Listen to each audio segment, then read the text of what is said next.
साथीहरू आज चाहिँ म मोमो बनाउँदैछु हैन। अनि मलाई यो मोमो बनाउने प्रोसेस चाहिँ एकदम दामी लाग्छ के।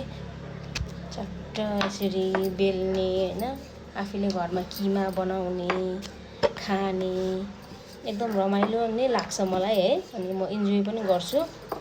अनि मोमो पनि बनाएर म खाइराखेकै हुन्छु। होटेलको भन्दा पनि घरमै बनाएर खायो भने चाहिँ अलिकति हेल्दी पनि हुन्छ हैन। के कस्तो लाग्छ तपाईहरुलाई? यो चाहिँ इग्नोर गर्नु होला है। हेर्नुस् न, यति पनि किन्न सकेको छैन, के गर्नु र। आज चाहिँ मैले चिकन मोमो बनाउँदैछु। अनि एउटा भाँडा चाहिँ बनाए पनि सके मैले। यति बनाउँदैछु। मोमो चाहिँ मेरो चाहिँ अल टाइम एकदम फेभरेट हो के हैन। मलाई चाहिँ अरु जे खाजा भन्दा पनि मलाई चाहिँ फेभरेट चाहिँ मोमो नै लाग्छ। अनि मोमो नै पनि हो। अनि स्पेशली चाहिँ आफूले बनाएको मोमो जसमा चाहिँ बोसो पनि हुँदैन हैन। अनि अब सबै राम्रो हुन्छ नि त, अनि सफा पनि हुन्छ आफूले बनाएको। त्यही भएर म चाहिँ यसरी नै घरमै बनाएर खाने गर्दछु। अनि अचारको लागि चाहिँ मैले टमाटर अनि लसुन प्याज अनि सुकेको खोर्सानी फुटाएर राखिसकेको छु। अब ग्राइन्ड गर्ने हो। यतै गर्नु होला है। म चाहिँ यसरी बनाउने गर्छु। सिम्पल हैन, आफूले घरमा खानुलाई त हो। अब अनि फेरि यस्तै भिडियो केमा राखेको चाहिँ मेरो छोरीले अलिकति मन पराउँदैन। त्यही भएर ठिकै गरेर हालेर बनाइराखेको छु मैले है। आज चाहिँ चिकन घरमै मजाले चिकनलाई पनि ग्राइन्ड गरिदिएको है।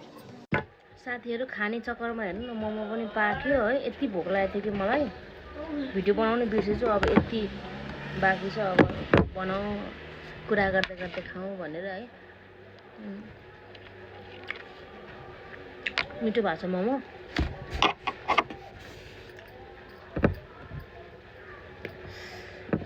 टिमुर हालेको चटनी दामी भएको छ।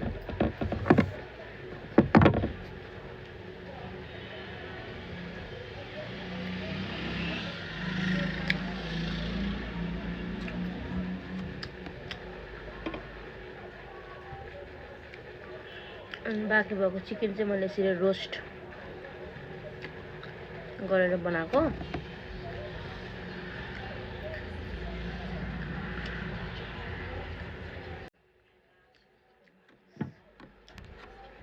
दामी भयो।